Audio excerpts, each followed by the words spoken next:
Assalamu alaikum wa rahmatullahi ta'ala wa barakatuh. My name is Muhammad Kariuki. I was brought and raised up in Kiambu. Born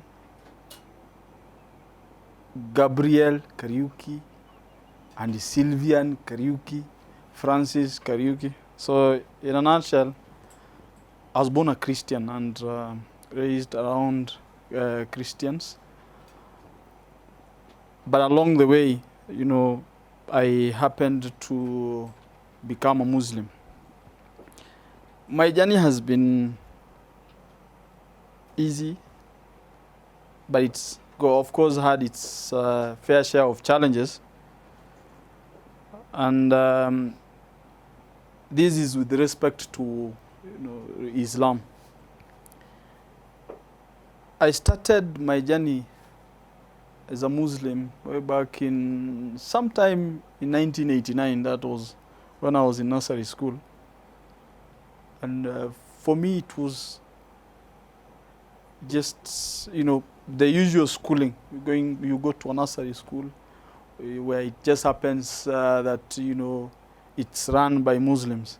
But again, there was the influence of Islam. I think the advent of Islam in Kiambu, because before then, there wasn't as much with regards to, publicity on Islam. So, of course, my parents took me to school because initially I started schooling or nursery school at the usual nursery schools. But when Islam came, or rather when they were doing the tabligh, they happened to open a center where I joined. That is in my, would you call them, third term in nursery school. So that was my first, or rather contact with Islam. So I went on for some time. Then along the way, it wasn't anything very serious for me because I really didn't know much with regards to the same. Sometime when I was in class 2, my mother passed on. And, this was a whole different journey for me. So I thought maybe this, I was now taken up by my grandmother who took responsibility, to take us to school. But of course there were a fair share of challenges with regards to the same. So I happened to have dropped out when I was in class 4. But during the same time, like I had mentioned, Islam had just come. And basically, they were more concerned with the older boys, boys that had cleared maybe class 8. So they were kind of starting some sort of a program for sewing classes, and for the boys, taking them to madrasas, places like Matuga and the likes. But of course, I wasn't old enough to, to have had a chance to go. But there was one thing that interested me, they had karate programs, and of course to keep the boys, busy. So I frequented one of the madrasas in Kiambu, where now, during that time, a school was starting in Nakuru. So, and I think they were looking for the less fortunate kids that were performing. So Alhamdulillah, I was lucky that I had contact with the madrasa, so I was taken up for an interview at Impala downtown, and I happened to be successful to have gone to Rasul Al Akram. So we were the pioneers of Rasul Al Akram Nakuru. So I think now this is where the traction, the whole journey began. So that was way back in class 5. Of course, I went through the usual programs, that is learning, both secular and religious education. Alhamdulillah, at least there was good balance, because at least it gave us a chance to be able to learn. Other than doing secular, we were able to have good touch where on matters Islam. I wouldn't really say that I was a Muslim, because with little being young, among other things, I think you go with the flow. But when I cleared primary school, I went to the same secondary school. I happen to have been lucky to be a top candidate at some point. So I was called at Alliance, but I had one challenge. And this is where I think for me Islam comes before anything else. Because I looked at the challenges, coming from a very humble background. I didn't know how I was going to sail through the secondary school. As much as, you have those good grades and you've been called to that school, but how will you manage? So luckily I was given, a chance by my former school. They gave me an option. They were starting a secondary school. Because initially it was just a primary school for which we were pioneers. So it started at class 4 and 5, went all the way to class 8. Then now, when we were in class 8, I think they came up with the idea of starting a secondary school, and they gave us an option of, if I went to the school, then I would actually learn on scholarship, which I took up. And I think this, for me, having to go through that education, I think I credit it to Islam. Because one, before, at the point where I wanted to drop out of school, I actually wanted to be a mechanic. And I remember, through apprenticeship, and I remember going to, being taken to meet the guy who I was supposed to learn from. But I think during this time, something just happened. I think it was, I was just lucky, alhamdulillah. I got a chance to continue with my education all the way to class 8. Then at that point when I thought I was stuck again, because as much as I wanted to go to secondary school, my thoughts, my idea of the school I would have wanted to go to was Starehe Boys. And I wanted to go to Starehe Boys because of one thing. Because of course I knew I'd probably get a chance to be sponsored.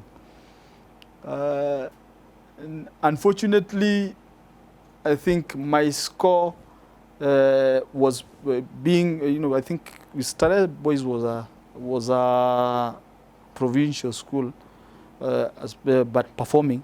So I had a score that got me to national school. So I don't know whether I would call it unfortunate or a different kind of opportunity.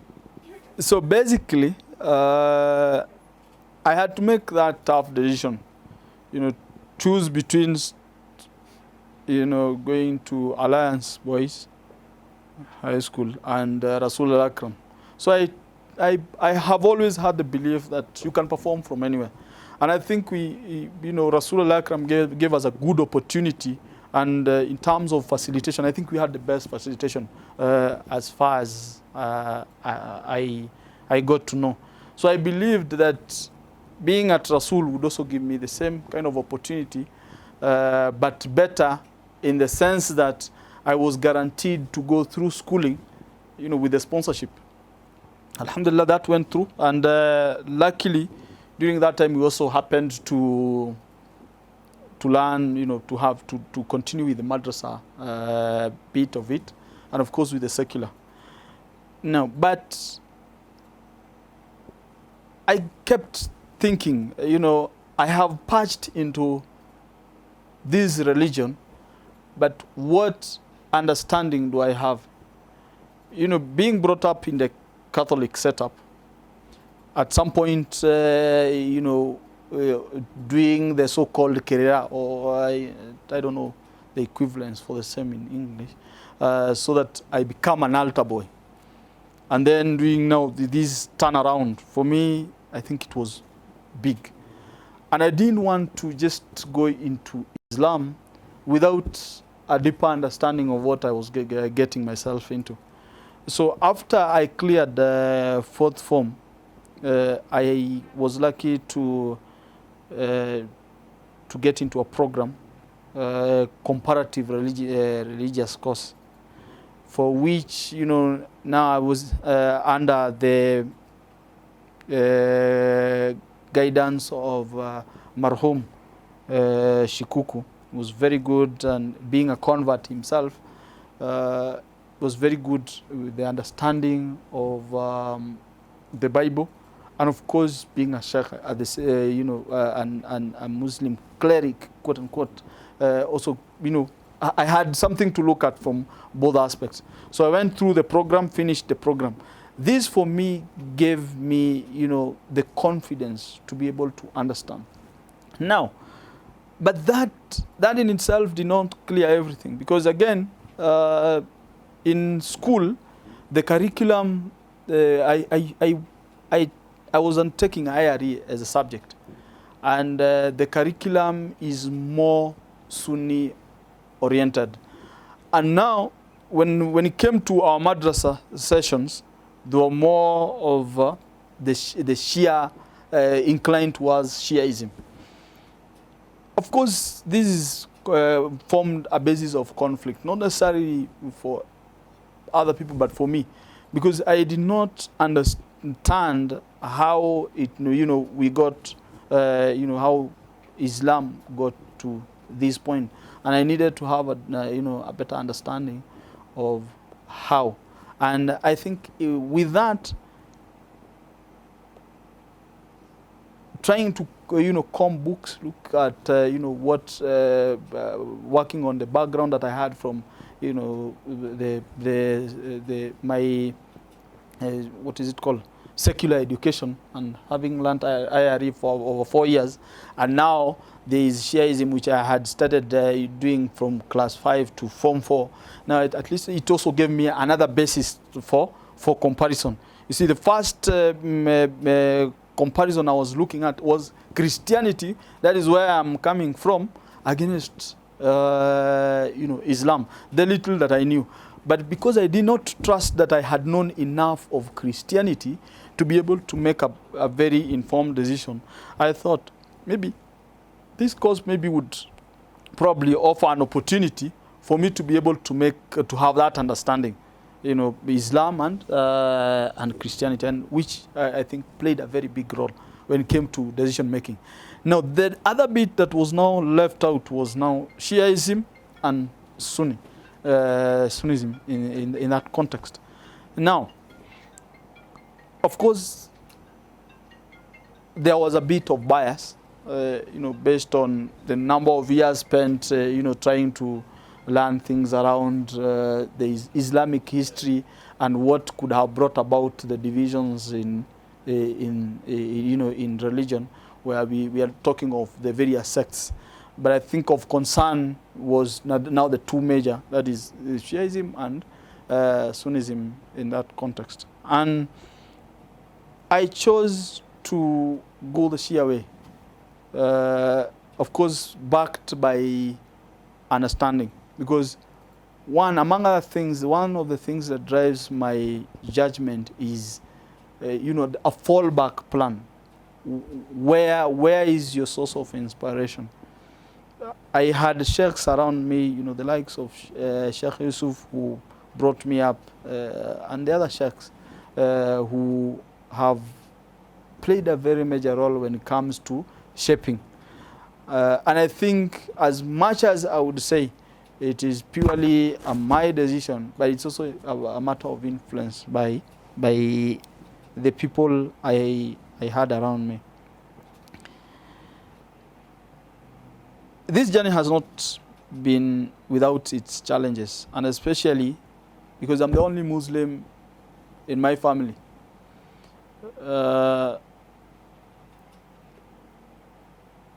And when it comes to certain dealings, and especially where the family is concerned, sometimes, some things are solid, cast on. They're supposed to have been done in a particular way.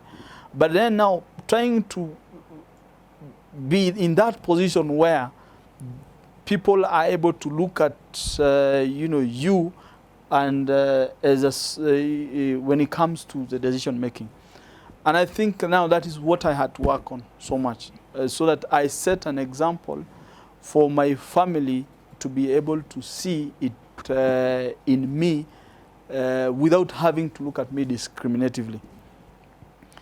And I think over time, Islam being a way of life, I think it set out so much that at least for the people around me, they were able to see a different being, and for whom they would love to associate. So I wouldn't say that I've had, conflicts when it comes to my inclination on faith. In fact, it's never been a discussion. Sometimes, it will come up, yes, but I think there is very little resistance because of the way I have carried myself over time. Because sometimes we also get resistance based on lack of your understanding on where you fuse. Because I think the cause itself also helped me be able to know how do I deal with my family. Because again, being Muslim does not mean that now, I look for a whole new family that will accept me in that context. But how do I deal with the ones that I already have? And I think for me, it's not been as tough as it has been for maybe some of our brothers who are converts.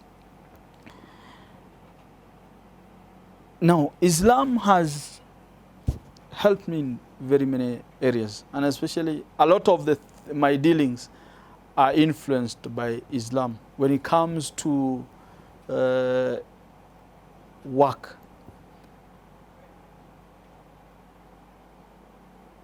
Reason being, a lot of the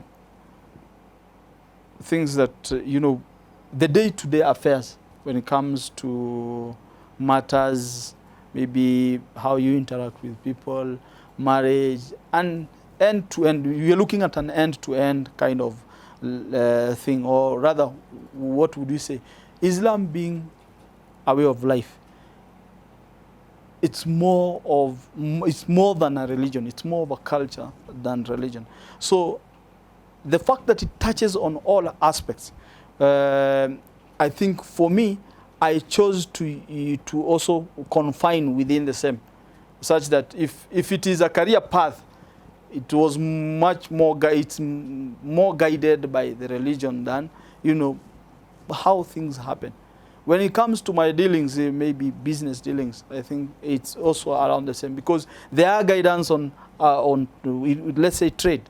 There is the do's and don'ts, and Islam is very clear and categorical about what you are supposed to do, what is your right as maybe say the seller, and what is the right of the buyer on the other at the same time. So looking at that, in every kind of trade, I believe it's more or less a buyer-seller kind of thing. Whether you're an employee, because what you're doing, you're selling your service to your employer. Your employer is buying a service from you. So in that sense, Islam for me forms the basis of guidance. Fine, there might be a line of conflict because the other person on the other side, that is, say, if I may call them, the buyer in this case, they have a different kind of inclination. But I think if it is well spelled out, then there is very little conflict when it comes to any kind of dealings. Now, Shiaism, I think there's a lot of stereotyping because, maybe before I even get to that, there's one thing that I don't know whether it is a tribal stereotyping or what it is, because most of the people actually think that I am Somali, and when I tell them I'm Muhammad Kariuki, for some reason they want to ask, where did you get the Kariuki? It should have been the other way around. I mean, where did I get the Muhammad? Because reason being, I think people have always associated the Kikuyus with other religions other than Islam. And truth be told, there are a lot of Kikuyu Muslims. Maybe the fact that they don't use the three names, they don't use their middle name, for some reason it creates some kind of facade, and for to some other people they look at that as if Kikuyus are not Muslims. Most Kikuyus are not Muslims. Maybe somebody would have thought labda ningekuwa Mkorino, that would never have been a shocker to anyone anyway. But I think it is stereotyping, because when it comes to bounds of religion, I think it is your understanding on doctrines that guides you on the choices you make when it comes to what faith you choose to subscribe to. Now, if I may go back to the Shia stereotyping, I think there are a lot of things that are said about Shiaism that are actually not true. I think majorly, being either political or just, misguided propaganda when it comes to, the Shia belief system. I do not know who, but it is purported that, we have so much, respect, or we exalt Imam Ali alayhi salam much more than the Prophet. But I don't really think this has basis. It is a subject that has no bearing, and it is just meant to paint Shiaism bad.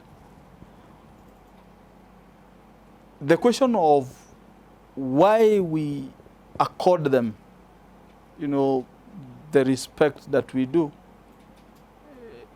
it is because of the succession,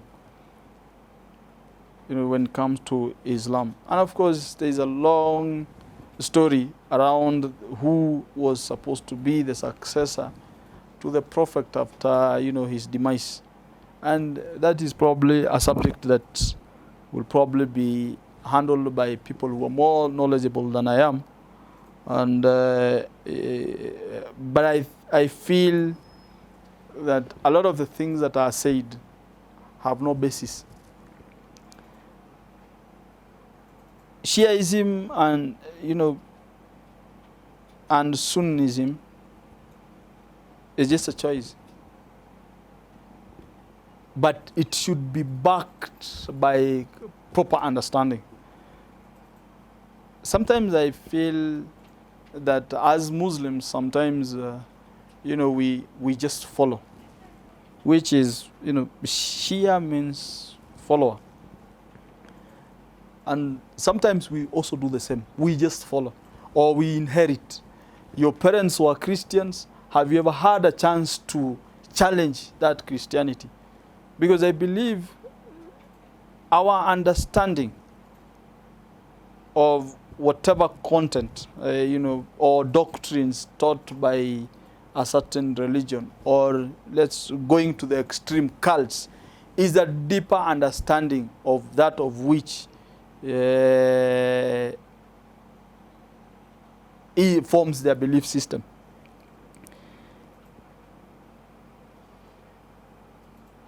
Islam, for most of us, being the fact that, you just inherited it from your parents. Most of these people who argue, like the Bible says, people argue on a canonical reasoning. Very little understanding of matter. And you take one small verse of the Quran, and that forms a whole argument without looking at, other aspects.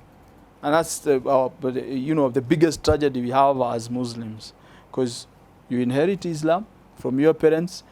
Do you have the time to understand what it is that you believe in? Do you take the time to challenge the knowledge that you've always had? Challenging does not mean criticism, but it forms the basis for you to be able to dig deeper, to understand that of which you believe in. Sometimes we engage in unnecessary arguments that are not backed by facts, but by hearsay. Because, unfortunately, propaganda spreads much faster than any other kind of news.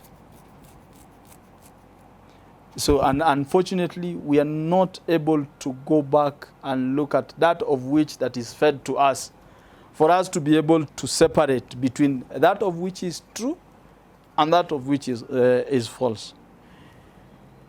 I find it, unlike our Christian brothers and sisters, for us in Islam, I think it's completely different.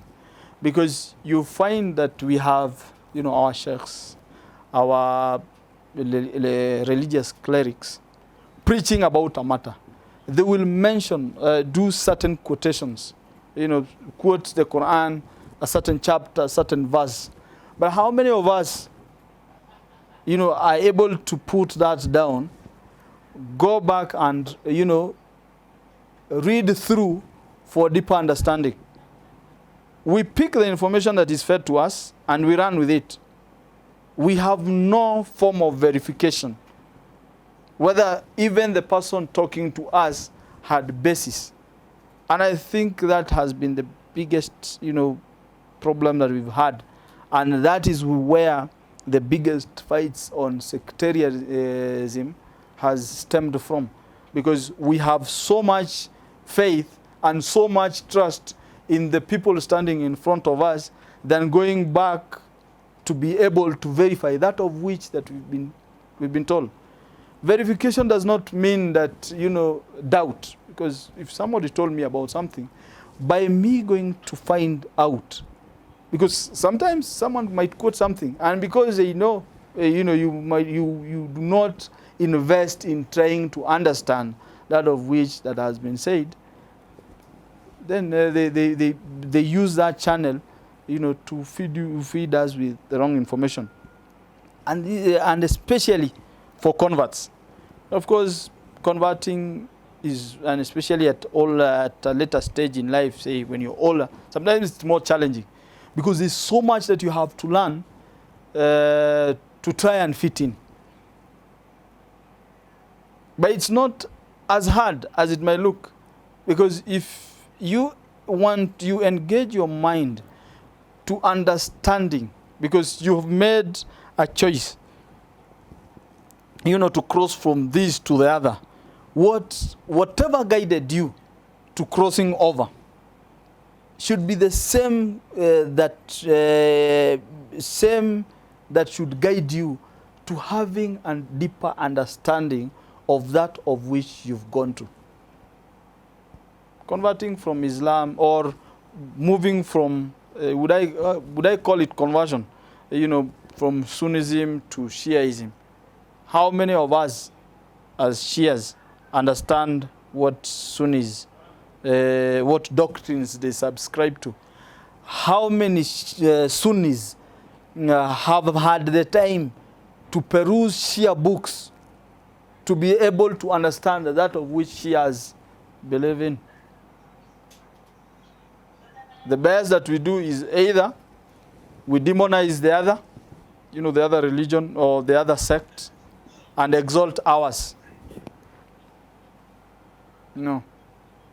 But more often than not, it is guided by nothing other than hearsay. Whatever was said in the minbar, or whatever you heard from a group of people, you might never have been a total we had enough audience to be able to understand the basis for which a certain subject came up, but you picked the few things that you felt were good for your sect, and you ran with them. But did you have the time to go and verify that information? Because being Shia is not good enough. Being Sunni is not good enough. Being a Christian is neither. You also need to have deeper understanding of the things that I believe in. Because where do we differ? It is on doctrines. You believe that this was done this way, the other group believes it was done differently. You as a Sunni, or you as a Shia, have you had the time to put yourself in both positions and be able to understand, have an understanding from the other side, other than just criticize the other person without knowledge? So I think that for me is one of the challenges, I think, and I see with our society, being Shia, being Sunni, or being Christian and Muslim. Because our Christian brothers will go shouting and they will demonize us and call us, I don't know, terrorists and whatnot, without an understanding of that of which we believe in. In every religion, I think there is a third force. And this third force, more often than not, is what divides. And this third force, in most cases, it's more of a cult. But we choose to go that way because they seem to have gotten their stuff together. So I think, for me, this has been the journey for me. And for anybody out there, I will not want to tell anybody that it is easy, converting from Christianity to Islam or the other way around. What will ease that transition and what will make your journey smoother is your understanding of that of which, where you're going to, they believe in. But you also need to understand why it is you're living whatever you've always believed in. Because you don't want to let someone just tell you that, things that, you cannot, that are non-verifiable. And, sometimes, and especially when we want to justify causes, we'll even go to God and swear on things that are not even there. But because they know that is what you want to hear. A lot of us live life on hope, purely on hope. You want someone who will tell you that, when you do this, there is going to be this. You're going to have a better this. We never want to hear the challenges that will come with getting that of which we want to have. And with honesty, I don't think that is what you're going to be able to get when it comes to conversion, be it from being from Sunni to Shia, or from Christianity to Islam. You have to be prepared for the challenges. It is going to be stormy, but you've got to know how to overcome the storm.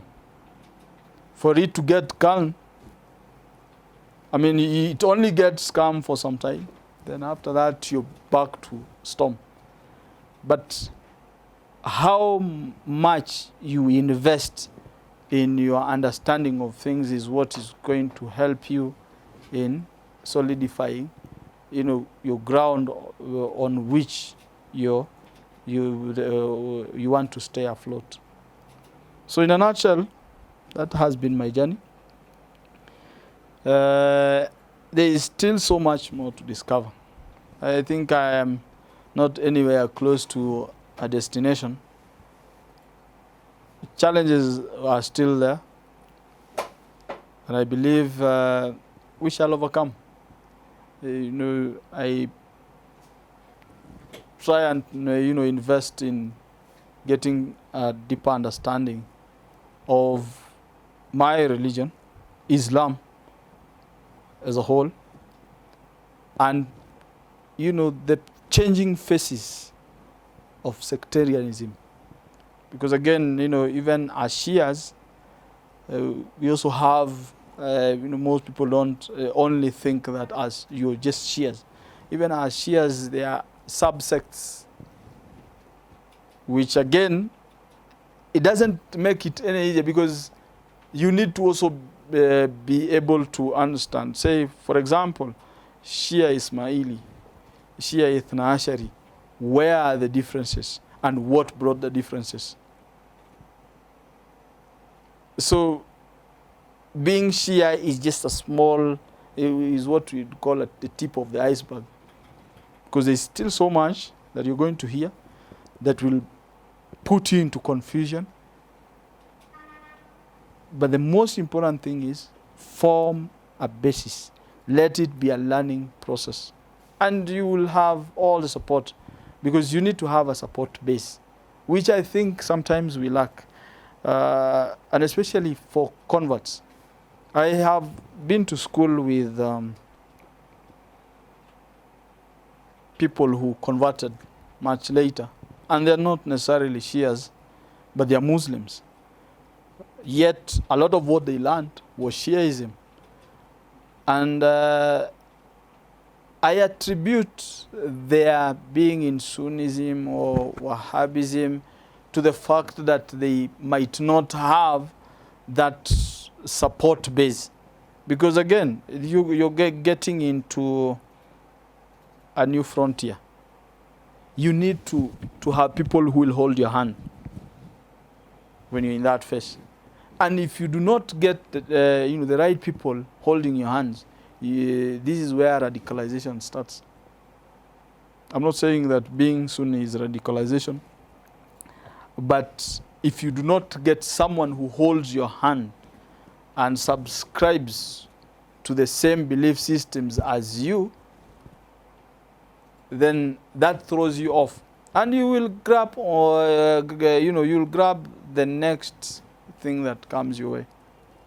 So I believe as much as they're going to be new converts, there needs to be a way for which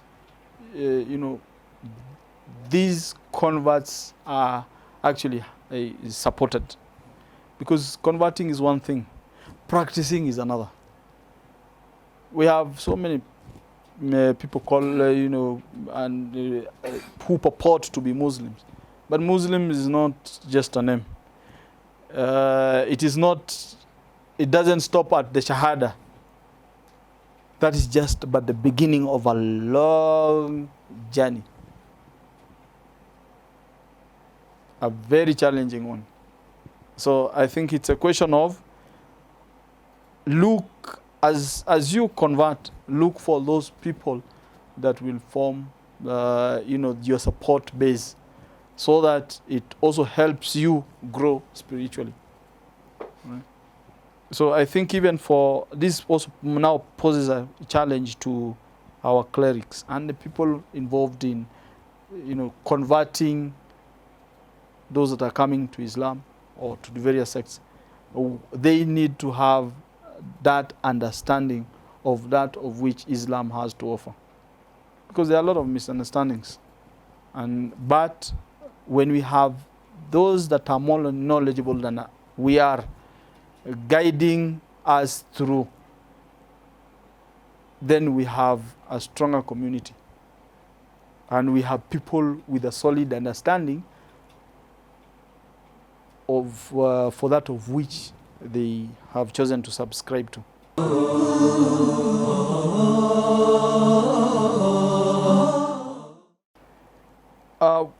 Looking at our Ahlul Bayt, that is, and especially, in this, I am looking at the 12 Imams, all the way from Imam Ali to alayhi salam to Imam Mahdi alayhi salam. I think, for me, I look at it holistically. I wouldn't really say that, I look at a particular Imam as the sole source of guidance. Because every Imam taught, that of which was taught by their predecessor. I think it's more or less emphasis and breaking, the information down to various generations. I think the same way I look at the teachings of Imam Ali alayhi salam is the same way I look at the teachings by Imam Hassan Askari alayhi salam. I think there are certain, for me it's a whole, how would I put it? I mean, I don't look at one particular, person or one particular Imam as the sole source of my guidance. Because when it comes to breakdown, every Imam talked about various things.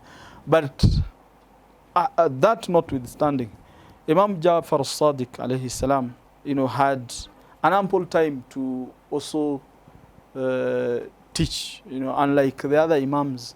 I think he had a bit of time to be able to also grow the scholarly life from. And if you look at, what he taught, it spanned from end to end. That is from all aspects of religion and academia. And I think a lot of the derivation and, knowledge, I think for me, I find it easier to relate with Imam Ja'far as-Sadiq alayhi salam because of that aspect, and especially because of today, because we look at Islam in a very broad perspective. It doesn't mean that the other Imams never taught the same, but they had very, very limited amount of time to have schools of or schools of thought, quote unquote, if you may say. It's very interesting that during my schooling, I alhamdulillah been lucky to go to Muslim schools all the way from nursery, because my first nursery after I moved in my third term to a Muslim quote unquote nursery school. Then of course I went to primary school up to class 5. Then had a chance now to go to Rasul Al-Akram. Of course, being a Shia school, the curriculum was not Shia. So a lot of what you're learning or what you're interacting with every day is Sunni. Then there was the secondary school, still the same. The curriculum was still more inclined towards Sunni and a lot of their teachings. Now, when I went for my A-levels, I also happened to be in that kind of setting. Again, a Muslim school where a lot of their teachings were not really Sunni now, but Wahhabism.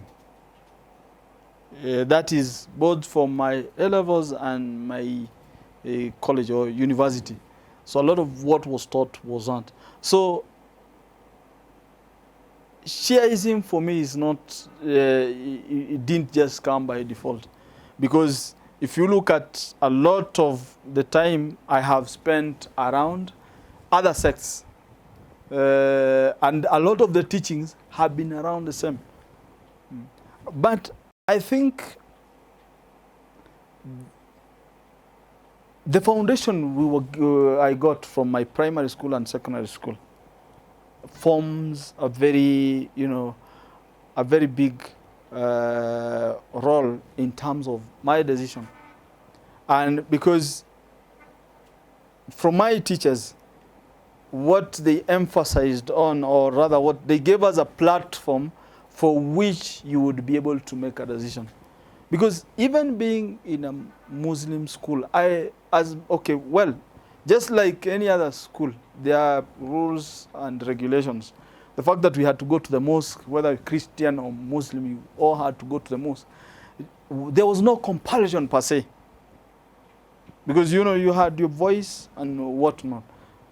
Because what the school did, or what our, our religious clerics did, was to give us a base to make an informed decision. And that is why, even for maybe my colleagues, the ones that converted, during when we were in school, and way after, some of them are Sunnis. Why?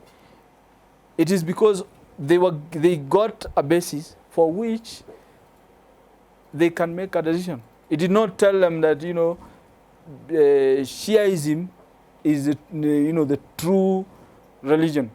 Islam is. But there is sectarianism. Now this is where you come in and make that decision on what resonates best with the teachings. Because if you are exposed to both, you cannot make a decision when you only offered one option. Right?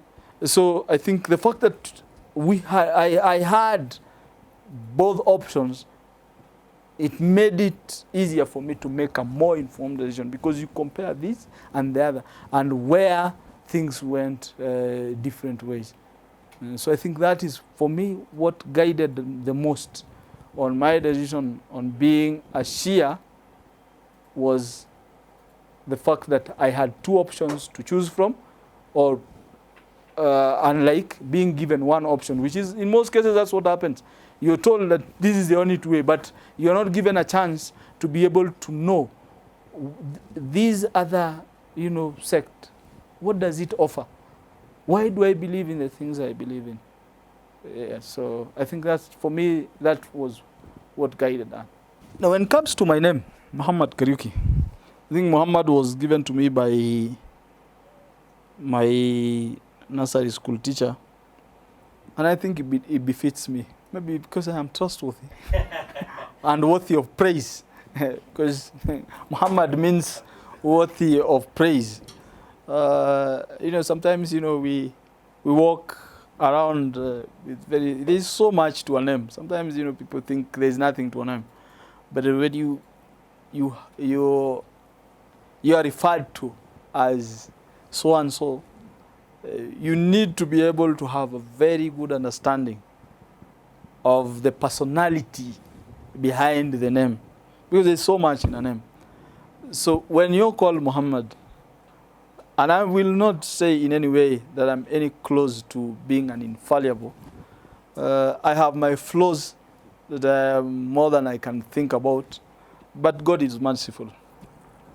But that understanding, of the meaning of the name, for me, I think it drives, my trying to. I think it's also pulled me closer to Islam. If I were to choose another name other than Muhammad, I would still call myself Muhammad, because I think it is the best that has happened, and I think it resonates well. I might not be as, as a character, but I think I would never have any other choice for a name other than that. Now, when it comes to Shia-Sunni conflicts, I have been involved in a few. And especially, sometimes, when you go to pray in certain mosques, because, there are certain people that would want to know, why did you take your ablution in the way you did? Why are you standing the way you're standing in prayer? You know, and in more often than not, you know, someone will want to engage you. But you see, my biggest problem has been because, well, there's the aspect of taqiyya, and I've never felt the need to do taqiyya, because even sometimes we do taqiyya to people who don't even know that you're doing taqiyya. If they don't even know the existence. And you know, some you know, the question of how you perform your prayer, I think sometimes it is best to be able to understand. Those compulsory you know, acts of prayer, or do they invalidate prayer? Because a lot of the things that we argue about are neither here nor there. For example, one time I was involved in a very heated conversation on you know, the issue of wudu, on whether I should wipe or wash. And I think I asked one question: what does the Quran say? Because it's you know, it's very categorical on the question of whether to wipe or to wash. I think those two words don't mean the same thing. You know, it is interesting that, you know, someone will tell you that your wudu, or you did not perform your wudu properly because you wiped your feet.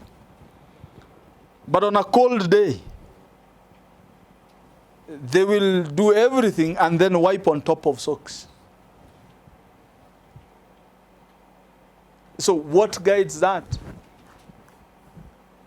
For me, I think it doesn't make any sense that, you know, I actually wiped on top of my foot, you wiped on top of socks. So where is the middle ground here? Because those are some of the things now we look at. We apply double standards when it comes to arguments, or when we want to further any kind of conflict when it comes to matters religion. We pick out the small things that are not guided by anything, and those form the basis.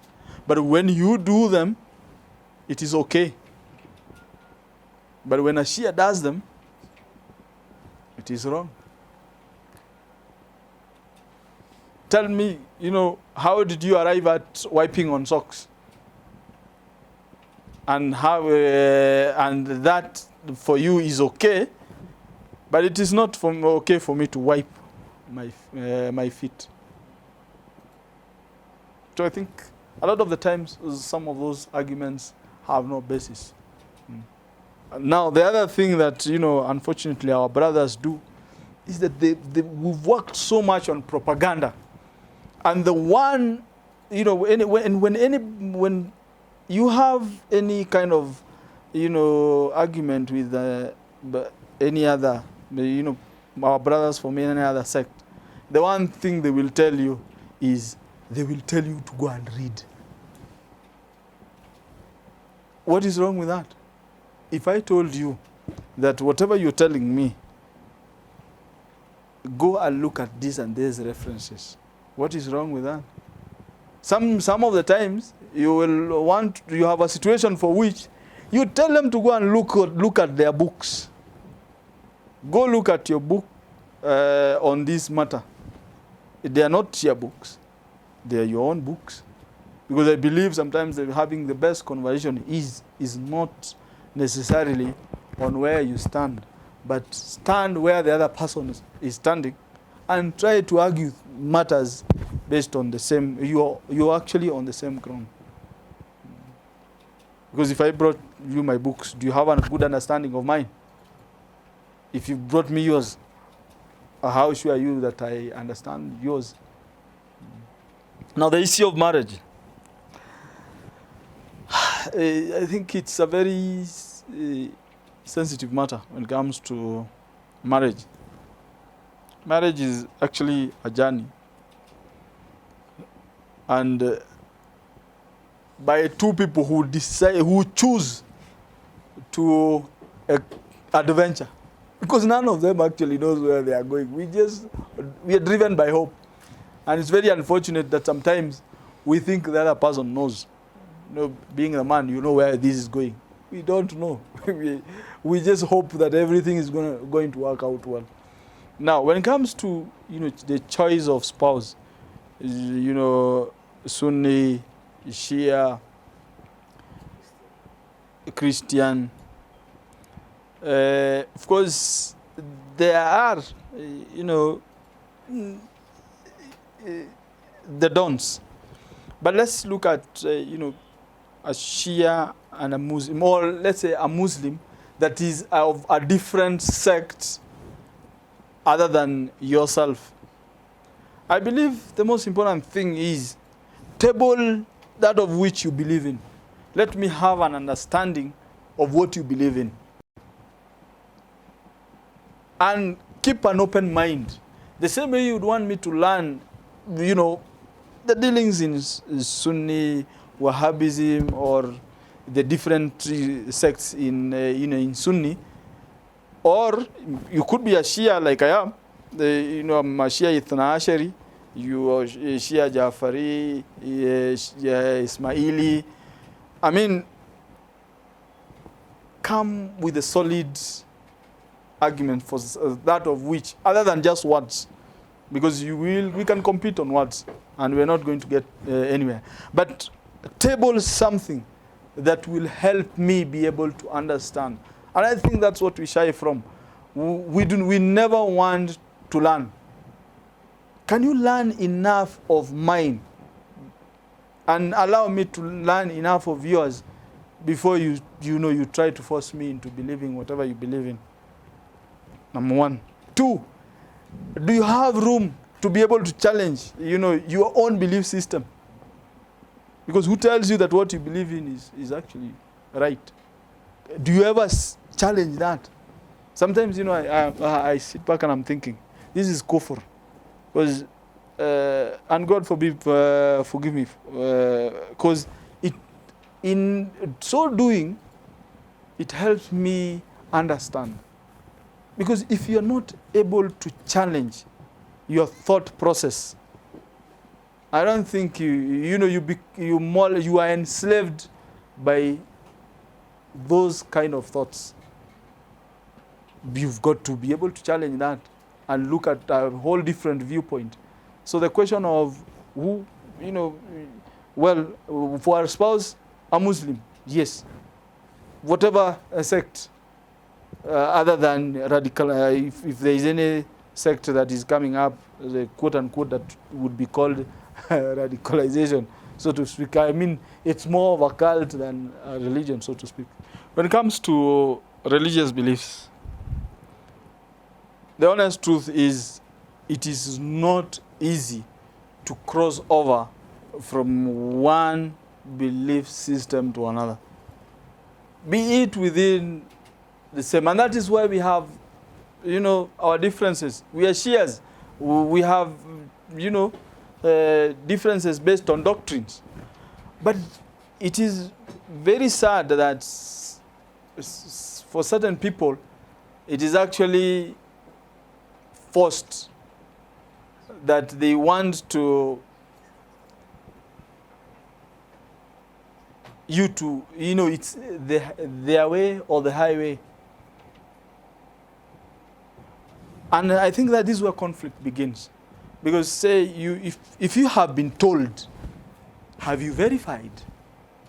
Because like I said earlier, a lot of us have inherited Islam, have inherited Shiaism, have inherited Sunni, have inherited Wahhabism. But do we have an understanding of that of which we believe in? Do you believe in it because your father, played a role in modeling you into being that person? Or are you that because you've also invested time to challenge that of which you... however, you might look at challenge as, as a bad, so to speak, but challenging in the sense that you want to be able to have an understanding. So it would be a futile, conversation to have with someone who doesn't want to move. Because if we decided today, let's say if we wanted to meet, we have to meet somewhere, either in my half or your half. So you've got to be willing to move. So if Shiaism does not resonate well with you, can you try and understand why it doesn't? And not because somebody told you that, Shiaism is this and the other. And even those things that they have told you, have you tried to verify them yourself?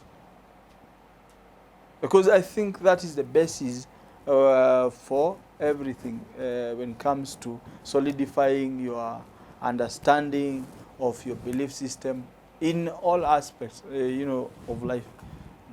So it's not a question of I was told by whom. They could be an authority in that area, according to them. But have you tried to, research? Because this information is in the public domain. Just the same way, in the Shiaism, we have, the, marja and whatnot. And before you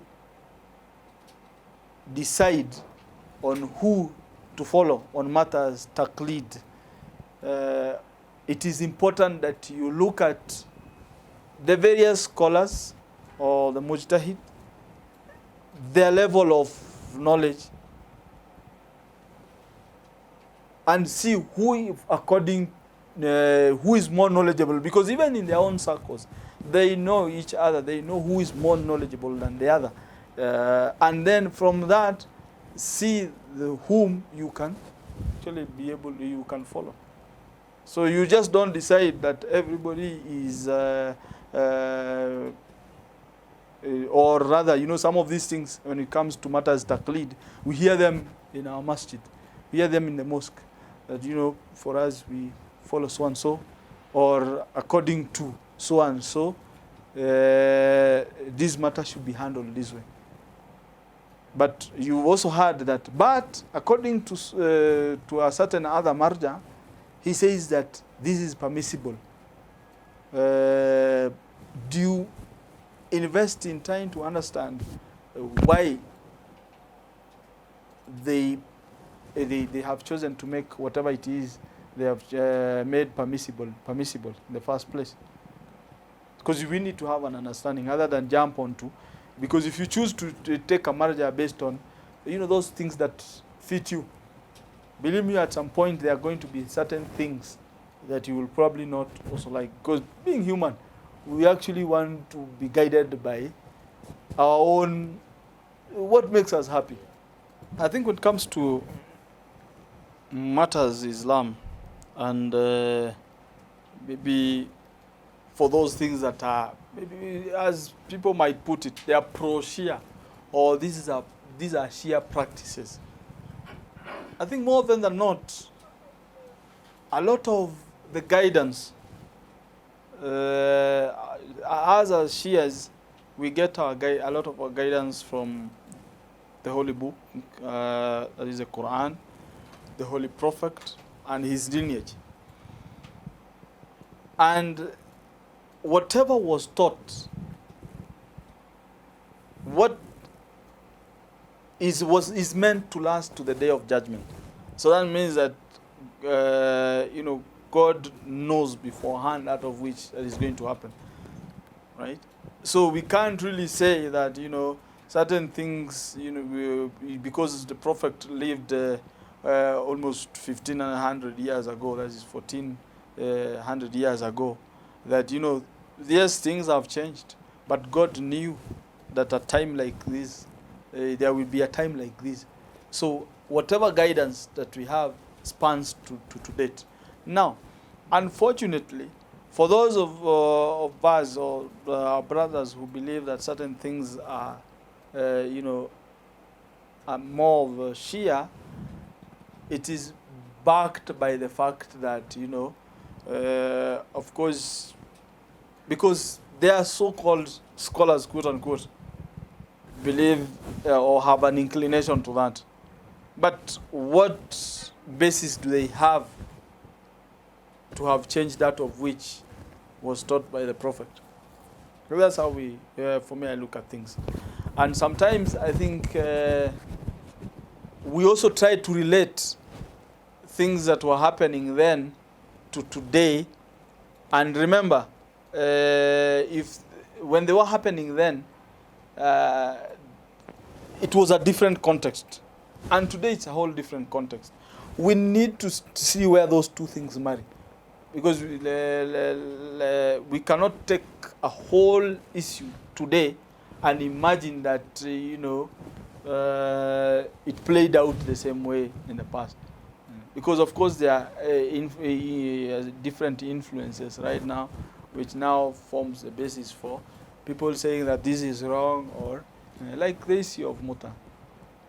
The issue of muta, for those that, believe that it is prostitution, I think it is, again, arguing on a canonical mind, that, because it is very clear in the Quran.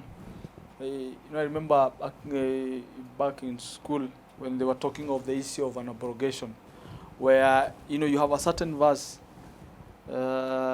like, for instance, they say that, today it would be hard for people to cut people's hands when you steal. Of course, when it says you cut people's hands, it does not necessarily mean the hand. It starts with the fingers, and there are laws that guides that. But, from my learning is that some of these things were abrogated, meaning that they were more or less stopped. The issue of stoning, it was more or less, it worked then, today it can't work. But I think it is because of lack of the understanding. And a lot of the time, we want to do that of which that favors us than, follow the law. And following the law now, requires that you have proper understanding of the dealings, or what could have led to, and then make an inference from that.